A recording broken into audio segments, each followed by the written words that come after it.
When everything falls apart, when you don't even know how to keep going, when the pain gets so heavy that even breathing hurts, that's when many people break. But it's also when some wake up. Because even in the middle of the abyss, there are words that can hold you up. And those words, my friend, are mantras. There are moments when life breaks you. There's no direction, no comfort, just a constant echo inside you screaming, "I can't take this anymore." And in those moments, the darkest, the loneliest, the only thing that can help you hold on isn't the outside world, but what you say to yourself. In this video, I'll show you deeply Stoic mantras, born from pain, adversity, and the courage of those who refuse to give up. These phrases aren't magic, they're anchors for your mind, torches for your longest night. If you're going through hard times, or if you know someone who is, this video might be the breath of air you need. Get ready, because we're not here to sugarcoat suffering, we're here to transform it. But before we begin, let me tell you Inez's story. You might not relate to her job, but maybe you'll recognize that feeling, that everything that's happening to you is just breaking you from the inside. Inez was a wedding photographer. She loved capturing other people's smiles, those once-in-a-lifetime moments, promises of love that felt eternal. She had a great eye, a kind way about her, and an almost magical ability to make people feel at ease in front of the camera. But what no one saw was that after each wedding, once she got home, she'd kick off her shoes, collapse onto the couch, and cry, without even knowing exactly why. It all started when she lost her father. It was sudden. A heart attack, a phone call, silence, and then life went on, or so it seemed. Because Inez didn't stop, she kept working, editing photos, taking bookings, smiling on the outside. But inside, something had shattered, and every time someone said, "You're so lucky to do what you love," she nodded. But she didn't feel it. One night, while editing photos from a particularly emotional wedding, she paused on a single image. It showed the bride's father walking her down the aisle. The light was perfect, the expression pure emotion. And that's when it hit her, a lump in her throat, a quiet rage, and a question that wouldn't let her go. Why did this happen to me? She walked to the bathroom, looked at herself in the mirror, eyes wet, and whispered the same phrase, "Why me?" as if saying it out loud might bring something back. And then something strange happened. She used to stick little notes on her mirror, quotes for her wedding clients. At that moment, one of those notes was still up. It read, "Everything you go through has a purpose." One of those phrases you just put there, without thinking, but in that instant, something clicked. For the first time, instead of fighting what had happened, she asked herself a different question. What if this isn't happening to me, but for me? It didn't change everything overnight. She didn't suddenly light up. But the next day, she did something different. Instead of avoiding the subject of her father, she chose to honor him. She picked up her camera again, but this time, to tell her own story. She created a portrait series of people who had lost someone and asked them what pain had taught them. She published the work, and unintentionally, she helped others. She reconnected with her purpose. She felt useful again. And above all, she realized that some wounds don't close with time. They close with meaning. Today, Inez still cries sometimes, but she no longer asks, "Why me?" Now, whenever life throws something hard her way, she quietly repeats, "This is happening for me." And maybe you too are in the middle of something that feels unfair, painful, or even unbearable. But if you manage to shift that question, if you can turn pain into purpose, then maybe, like Inez, you'll discover that your suffering didn't come to destroy you. It came to wake you up.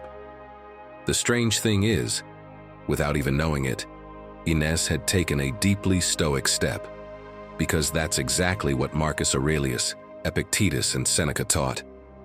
You can't control what life throws at you, but you can choose how to receive it. And when you choose to receive it as an opportunity, no matter how hard, it means you've already started to win. As Marcus Aurelius wrote, "The art of living is more like wrestling than dancing. because you have to stand ready and firm against unexpected blows. And that's exactly what Inez did. She didn't run from the hit. She took it and chose to use it as a springboard. This video is for that, to help you stop feeling like everything's happening for no reason, and start seeing that everything can have direction. Are you ready? If this content is bringing you value, consider subscribing and becoming an exclusive member to access unique benefits. And tell us in the comments, what mantra will you carry with you when everything gets tough? Or just write, I am Stoic. Starting today, I choose to endure, to move forward, and to turn my pain into purpose. 1. This isn't happening to me, it's happening for me. Have you ever been fired without warning? Been left when you least expected it? Gotten terrible news at the worst possible time? And right there, in the middle of all that chaos, have you ever heard yourself whisper, why me? That question doesn't sound like a scream. It's more like a muffled echo inside you, because when pain tightens its grip, that question just shows up, and it traps you, as if everything bad had aligned just to break you. But what if you were like the phoenix, the one that, when it reaches its end, doesn't run, doesn't resist, doesn't look for shortcuts? It lets itself burn, and in the middle of that fire, instead of dying, it's reborn. It's not the same. It's new, stronger, wiser, because what looked like the end was only the beginning of a different version of itself. The phoenix isn't special because it avoids pain.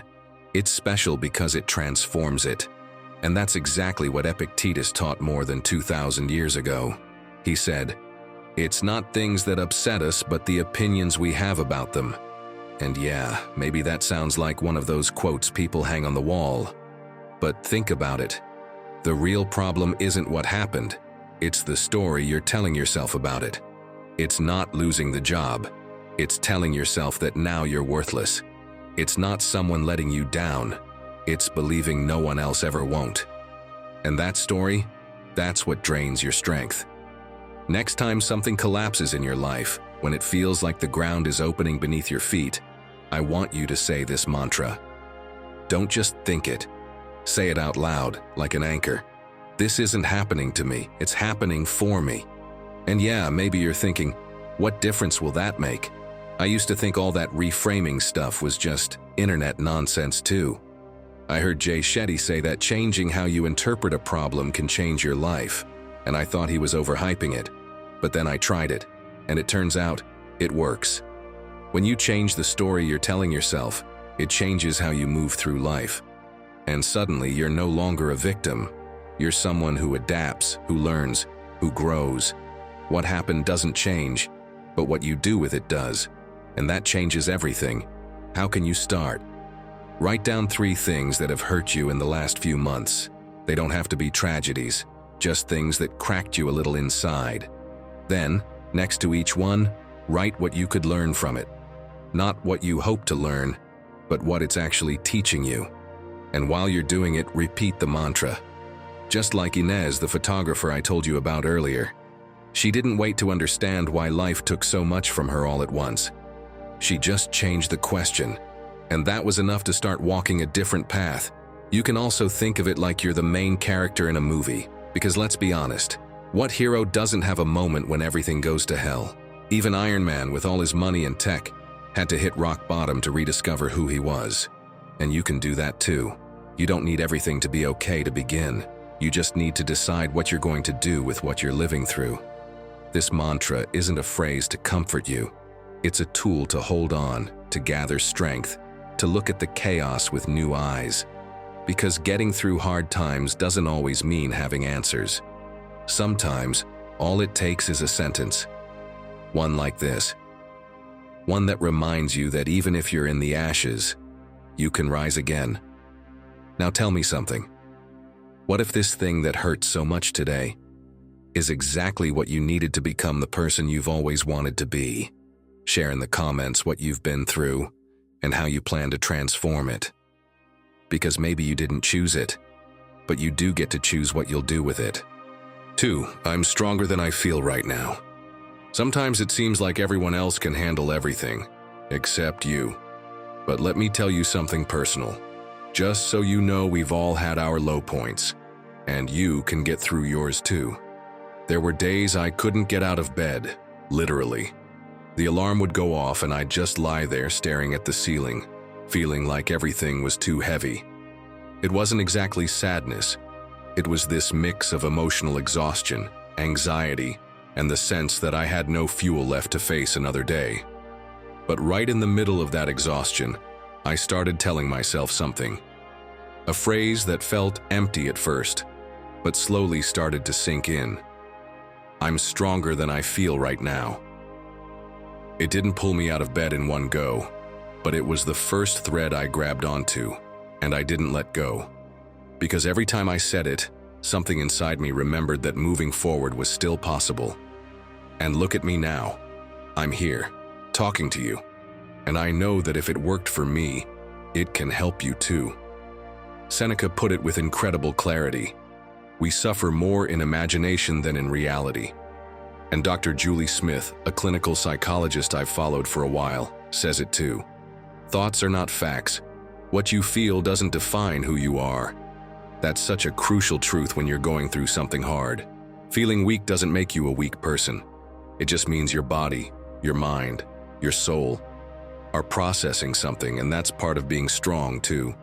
Now picture this, my friend. You've just received bad news, the kind you didn't see coming. Maybe they said no to that job you really wanted. Maybe someone let you down. Maybe it's your own mind that won't leave you alone. You feel drained, small, weak. And in the middle of that storm, you ask yourself, can I really handle this? The answer is yes, even if you don't feel it, because what you feel is not the same as what you're capable of. So let me give you 3 small things you can do when everything feels too heavy. First, when it feels like you can't handle what you're living, write this question on a piece of paper. What would I say to someone I love if they were feeling this way? Then read it out loud.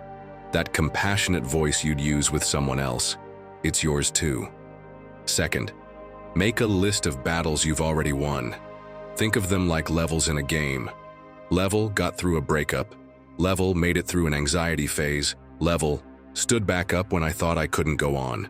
And read that list when you're doubting yourself. Because if you've done it once, you can do it again. Finally, repeat this mantra, but really say it out loud when no one's around.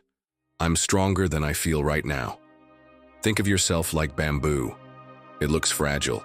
It bends in the wind, it leans so far it nearly touches the ground. But it doesn't break. In fact, it's stronger than most trees. You're like that too. Maybe today you're bent inside, but that doesn't mean you're broken. Sometimes we think we're at our limit, that there's nothing left to give. But if you've ever been to the gym, you know this.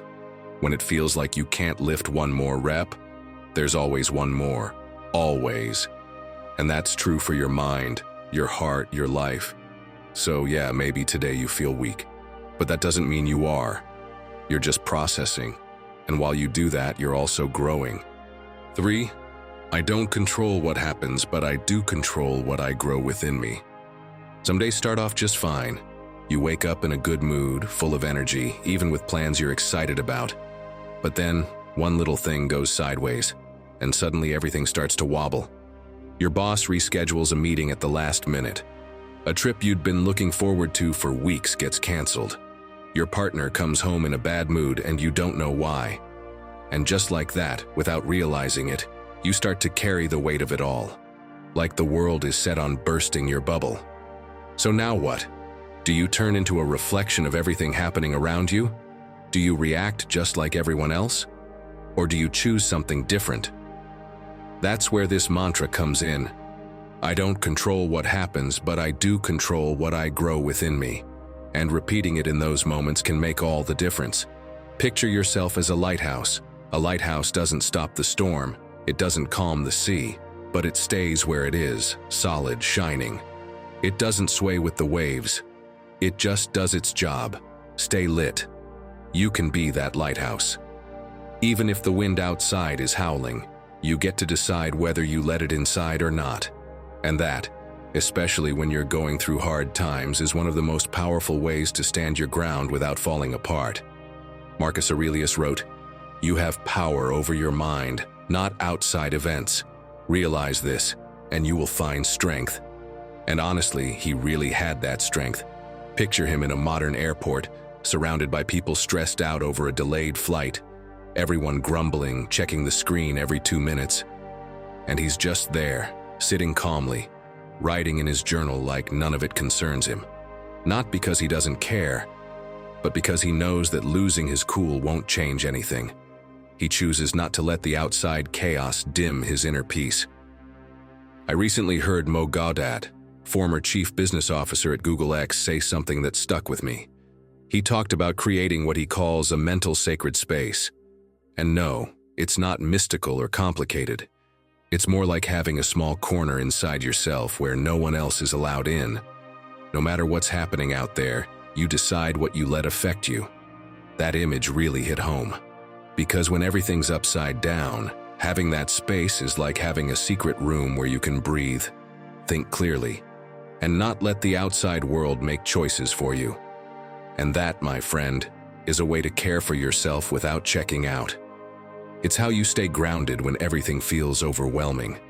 And you know what you can do when you start to notice that you're getting pulled into everything happening outside.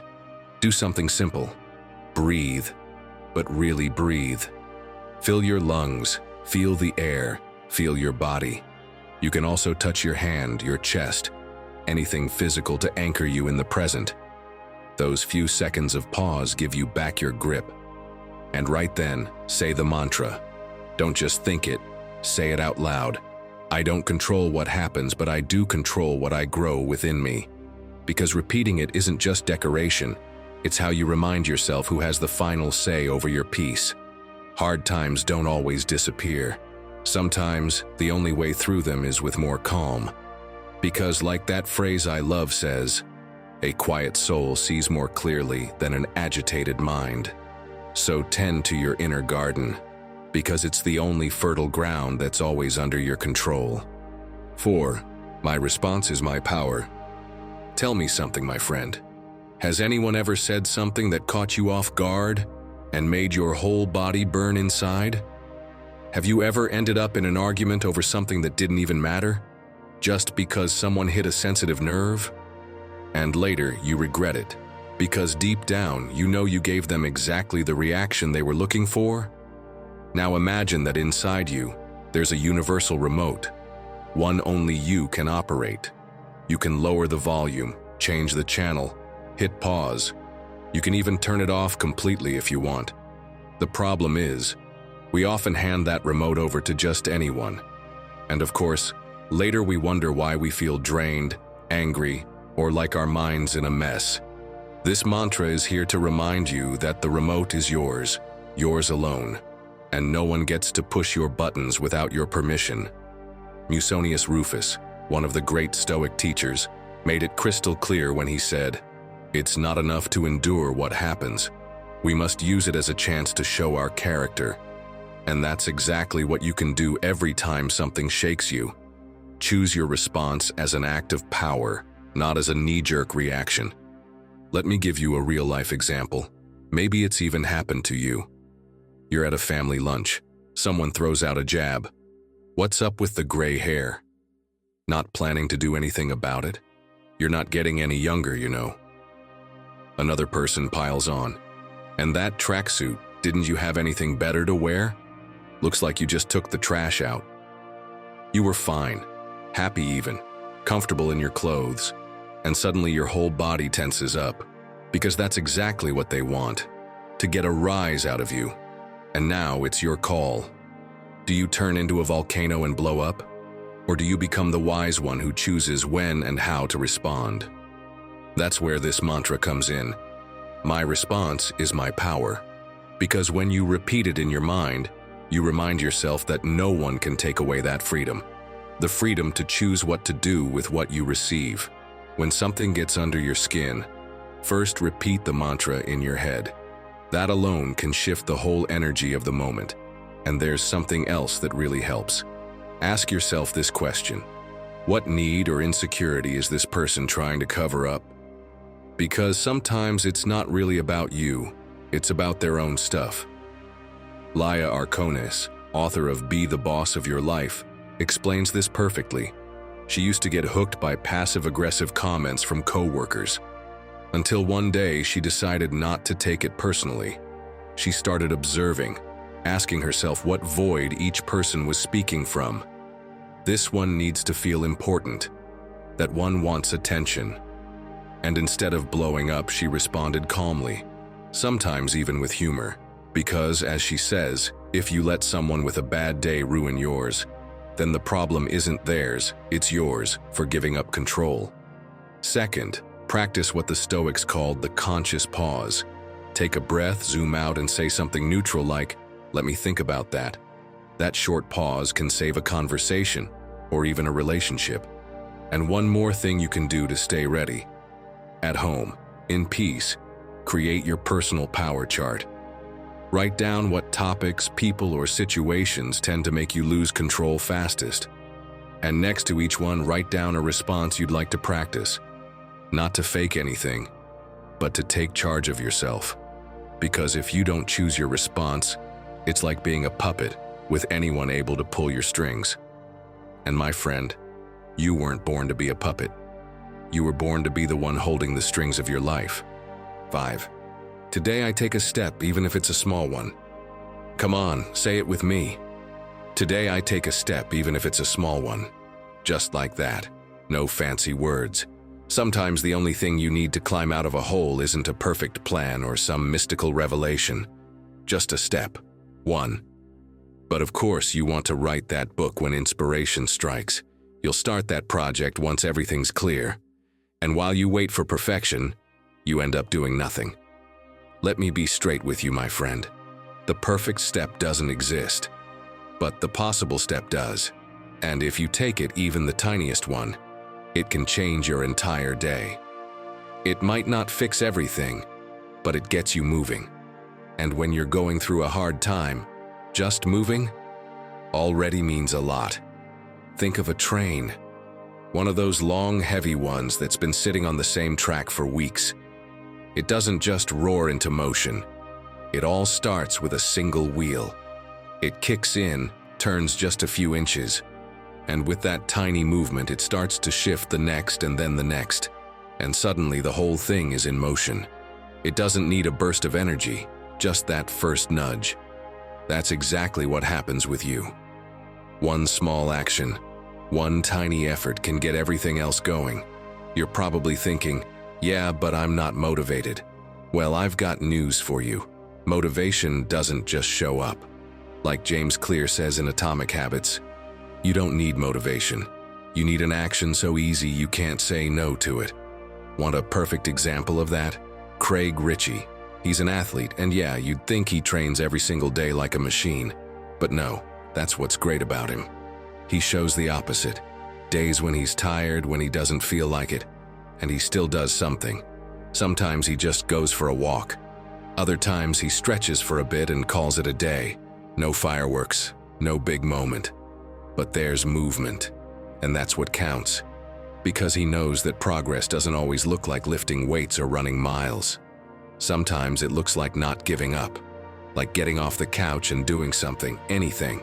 So next time you feel stuck, say, just 5 minutes. Set a timer if you have to. And start. Because you don't need to want to do it, you just need to do it. And to help you stay on track, build a visual system, a calendar on the wall, a journal of mini wins. Each checkmark, each line, each tiny bit of progress will remind you that you're not stuck. You're still going. Slowly maybe, but still going. And repeat it. Say it out loud like you believe it, even if at first you don't. Today I take a step, even if it's a small one. Because when life gets hard, it's not about running. It's about not standing still. And that step, however small, is already turning the wheel. And you're already moving forward again. 6. Suffering isn't a failure, it's part of the journey. Let me tell you the story of someone who, through pain, came to understand that suffering isn't a failure. It's part of the journey. From the outside, it looked like he had it all. You saw him at the top, surrounded by applause, with that flawless smile and the gaze of someone who had made it. Success, recognition, records, a perfect life, right? But no one saw what happened when the lights went out. The sleepless nights, the emptiness after every win, the constant pressure, the fear of not measuring up, and that silent sadness that kept growing until it became unbearable. At his darkest moment, he thought about disappearing. He locked himself away for days, didn't answer messages, didn't eat. He felt like he had hit the wall. And yet, little by little, he started to speak, to ask for help, to admit he was human, to realize that what he was going through wasn't shameful, or a flaw, or a weakness. It was part of the journey, part of what he needed to live in order to rebuild himself. You probably know him. You've seen him shine on TV 1,000 times. You admired him without knowing what he was carrying inside. It was Michael Phelps. And his story reminds us of something essential. Suffering doesn't make you weak, it makes you human.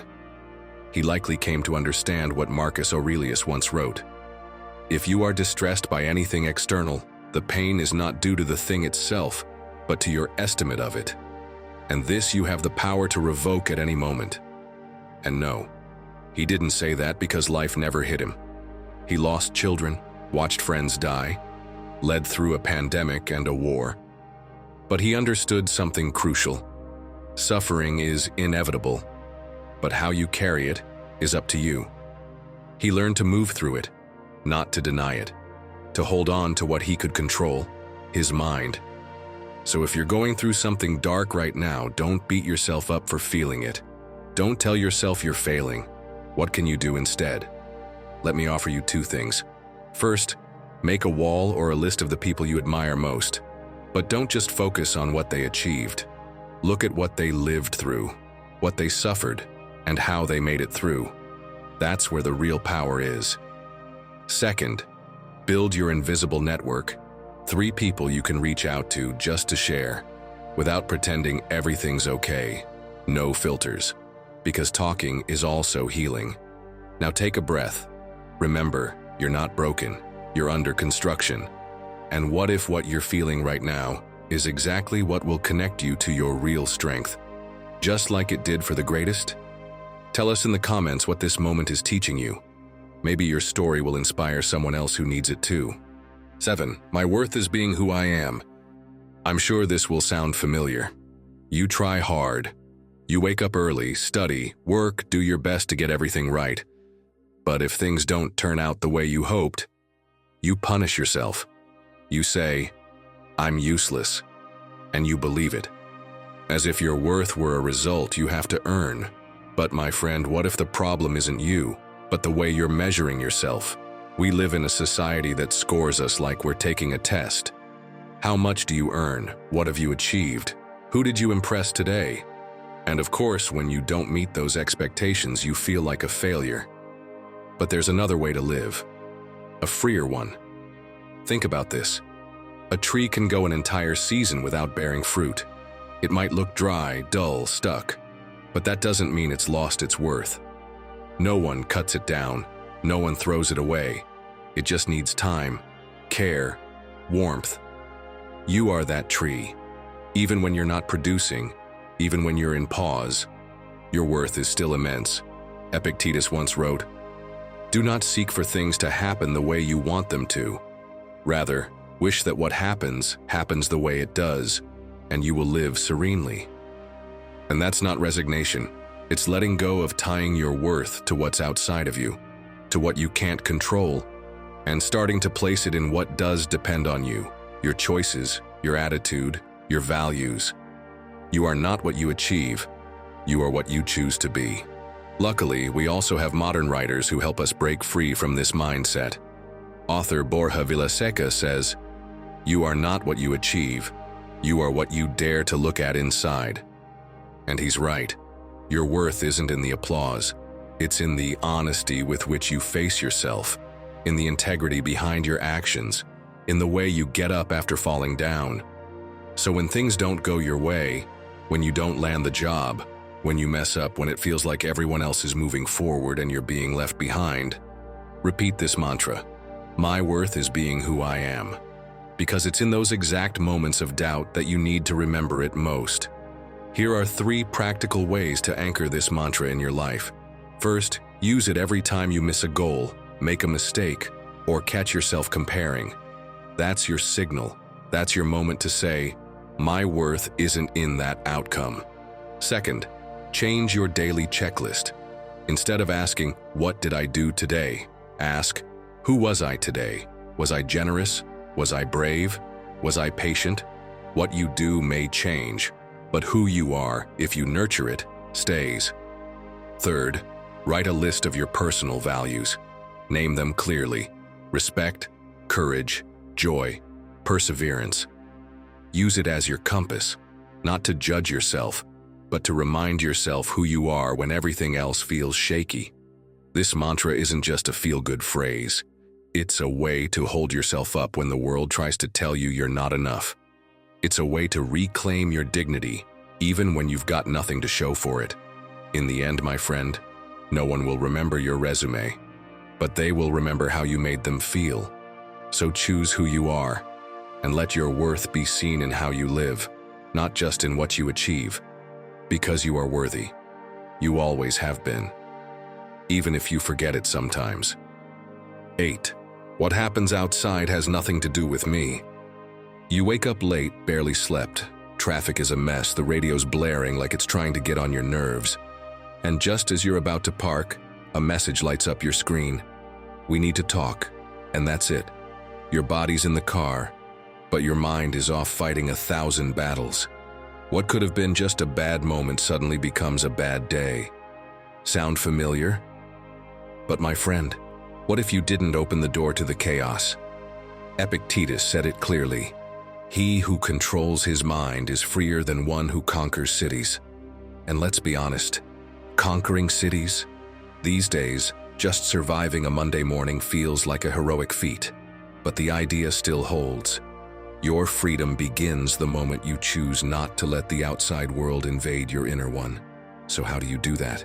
You start owning your day from the very first minute, like Marcus Aurelius suggests. And how? By not handing over control to what's outside of you. He recommends simple rituals, like not checking your phone for the first 30 minutes of the day, or consciously choosing your first task so you don't dive into life on autopilot. And it works. Because when you decide from within, the outside world can't pull you off course. Here's a real example. You're leaving home and see that your neighbor parked horribly. You can't get your car out. You honk. He comes down, already agitated, and starts yelling at you like you're the one who messed up. And you can feel that anger climbing up your throat. That's the moment. Before you reply, before you explode, repeat to yourself, what happens outside has nothing to do with me. And suddenly, it's like everything pauses for a second. That brings us to a second practical tip, a Stoic technique you can start using right now. It's called slow motion. When something triggers you, imagine everything moving in slow-mo. You're the main character in a scene that slows down. You walk through the noise. You see it all. You hear it all. But you choose how to move. You don't react. You respond. And that, even if it seems small, changes everything. This mantra won't make you immune to the world, but it will give you back control over yourself. Say it whenever you feel something external trying to drag you in, a comment, an argument, an inconvenience. Remind yourself that what happens outside doesn't have to mess with your peace inside. So now you choose, will you let the outside noise run your day? Or will you remind yourself that what happens outside has nothing to do with you? 9. What I accept transforms. Let me tell you the story of 2 frogs. But they weren't just any frogs, they were sisters.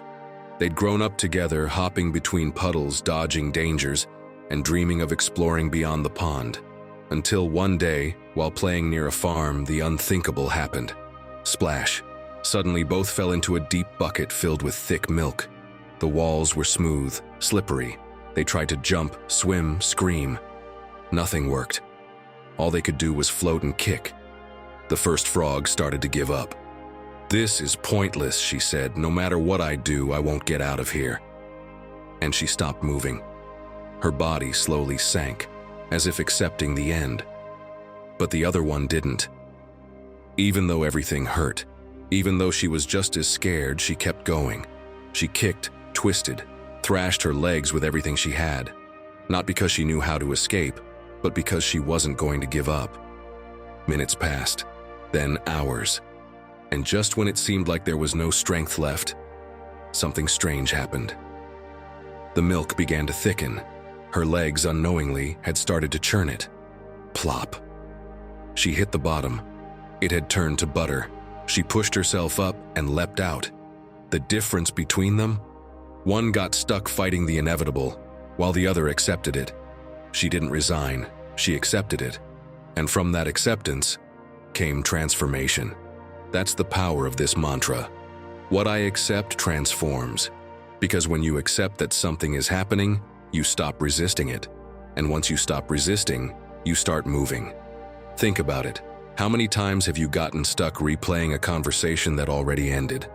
Or spiraling over a decision that's already been made? That inner voice whispering, "What if I'd done it differently?" As if that could rewrite reality. In those moments, this mantra is your way out. What I accept transforms. So many people have lived this. Ordinary people like you and me. Like a woman I met recently in a workshop. Her name is Teresa. She lost her job after 20 years at the same company. At first, she denied it, clung to the idea that it was unfair, that it had to be a mistake. Weeks went by, and she kept hoping for a call to fix it. Until one day, exhausted, she wrote in her notebook, "This already happened. What can I do with it now?" That was her turning point. She accepted what had happened. And from there, she reinvented herself. Today, she runs a small online business and says she's never felt so free. And you? Where in your life are you fighting something you simply need to accept? First, when you're trapped in a thought you can't change, a conversation, an uncomfortable emotion, a decision gone wrong, repeat the mantra. What I accept transforms. Write it. Read it. Say it as many times as you need. It's a way of opening a window when your mind sees only walls. Second, ask yourself this question. Am I fighting something that needs to be understood, not defeated? Sometimes you don't need more strength, you need more clarity. And remember what Marcus Aurelius wrote. Do not wish for things to happen the way you want. Wish for them to happen as they do, and your life will go well. It might sound cold until you understand what it really means. Resisting what's already happened only drains you. Accepting it, even if it hurts, gives you your power back. You can't change the past, but you can choose what to do with it now. 10. Pain doesn't destroy me, it reveals me. Ah, my friend, how much it hurts. That knot in your chest that won't go away. That hollow feeling like something inside you just broke. And the worst part isn't even the pain itself. It's having to pretend you're okay. That everything's under control. Picture this, you're in your room, silent, crying without making a sound. You don't want anyone to know. But you know. You feel every tear, every thought that crashes through your mind like a storm. And right in the middle of it all, there's a question that shakes you to the core. What am I supposed to do with this? This is where the mantra comes in. Pain doesn't destroy me, it reveals me. Because no, of course you can't stop it from hurting.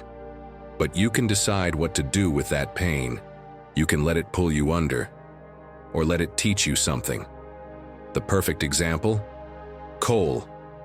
What happens when it's put under extreme pressure? It turns into a diamond. But not all coal does. Only the one that endures, that holds on, that transforms instead of breaking. That pressure, that fire, is the pain that's shaping you. And if you accept it, if you learn to observe it, it will start revealing things that were hidden before. Seneca said it best. No one is granted courage without pain. And he was right. We don't find our strength in comfort. We find it when everything is shaking. Honestly, if Seneca were alive today, he'd probably have a YouTube channel called something like How to Be Strong When Everything Falls Apart. He'd be recording videos from a rooftop in his toga, teaching how to turn your tragedies into emotional training. And he'd have millions of subscribers because deep down, we're all looking for the same thing, meaning in the middle of the pain. Maybe you've felt this kind of pain. You've lost someone important, not because they passed away, but because they're just not part of your life anymore. They're still out there, living, but no longer with you. And that kind of grief, even if no one understands it, breaks you. So here are 3 steps to help you walk through it from a different place. First, repeat the mantra every time a strong emotion hits you. It might be sadness, anger, anxiety, or that strange emptiness you can't even explain. In that moment, pause everything. Take a deep breath and say, "Pain doesn't destroy me, it reveals me." Say it out loud if you can. Write it as a note on your phone. Set it as a reminder. Treat it like an anchor so you don't sink in what you're feeling. Second, ask yourself honestly, what part of me is being brought to light right now? What is this pain showing me? For example, if you feel rejected, maybe your fear of abandonment is surfacing. If you're frustrated, maybe there's an expectation you need to release. It's not about having all the answers, it's about starting to look. You can even write it out. I'm feeling this because, and let your mind speak freely without judging it. Don't forget, you are not the pain. You are what the pain brings out of you, and if you let it, it can pull gold from the rubble you thought was worthless. My friend, I don't know if you're ready for what comes next. But get ready, because this isn't just a mantra. It's a truth you need to carve into your soul. One of those phrases that once you truly believe it, changes how you walk through the world. Because no matter what you've been through, what you're missing, or what others think of you, if there's one thing you need to tell yourself today and every day, it's this. 11. I am enough. How many times have you felt like you're less successful, less attractive, less productive, like there's always something missing, as if your worth depends on how much you do, how much you earn, or how many people applaud you? But my friend, what if today you stop fighting that idea? What if, for once, you allow yourself to believe that you don't need anything else to be worthy? Believe this once and for all. You are a diamond. Sure, maybe right now you feel covered in mud. Maybe you see yourself as dull, worn out, unsure. But that doesn't change what you are. The mud washes off. Your essence remains. And this mantra, I am enough, is the key to remembering that when you need it most. It's not arrogance, it's not settling, it's connection. It's looking at yourself honestly and realizing that your worth isn't based on what you achieve, but on who you already are. Even on your darkest days, even when you feel like you're not measuring up, you are worthy, because you're still here, still fighting, still feeling, and that is already so much. Epictetus said it clearly. He who has peace within himself needs no external approval. Imagine Epictetus with social media today. He'd block half the internet without blinking and sip his coffee in peace because he carried his validation with him. And that inner calm, that quiet confidence, that's available to you too. Sometimes we just forget. Do you know why speaking to yourself with kindness matters so much? Because, as psychologist Rocio Gomez Sanabria says, what you say to yourself isn't just background noise. It becomes the foundation of your identity. Your words shape your perception. And if every day you tell yourself, I'm not enough, I won't make it, I'm not good enough, eventually you believe it. But if you change that narrative, everything changes. Picture this. You've got a job interview, but instead of feeling excited, you've got a knot in your stomach. Your mind starts its usual routine. I'm not qualified. There are better candidates. And if they ask something I don't know, I'll blow it. And just like that, you start to sink before you've even begun. That's exactly when this mantra becomes essential. I am enough. Not as a cute quote for your planner, but as a real tool. The first thing you do is stop, breathe, and repeat it. Even if you don't fully believe it yet, say it anyway, softly, once, twice, 3 times, until it starts to feel a little more like your own. Then, right before you leave, stand in front of a mirror. Don't look away, look straight at yourself. For a full minute. It might feel awkward. You might think, what am I doing? But stay with it. Then say it. I am enough. Don't add anything else. No justifications, no extra fluff, just that.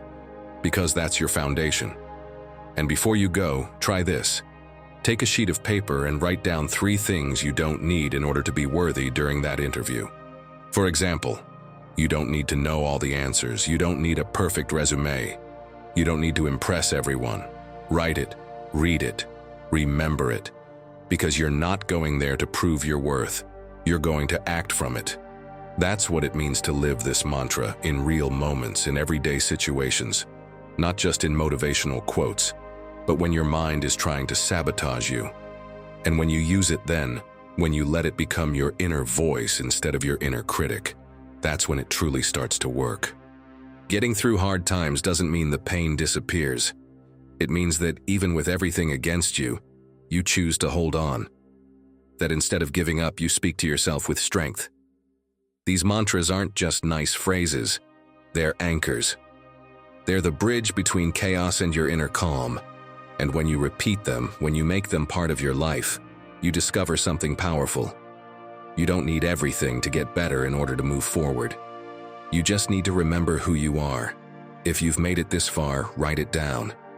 Your commitment to yourself starts today. Leave it in the comments. I endure, I transform, and I move forward. That way, I'll know who the true Stoic warriors are who made it to the end. Don't forget to subscribe, hit the notification bell, and give this video a like so you don't miss out on what's coming next. I also invite you to check out our playlist, which you'll see on the screen. It's packed with ideas, stories, and advice to help you navigate life with more wisdom and confidence. Click it, and let's keep moving forward together. Until next time, take care and keep embracing your inner Stoic.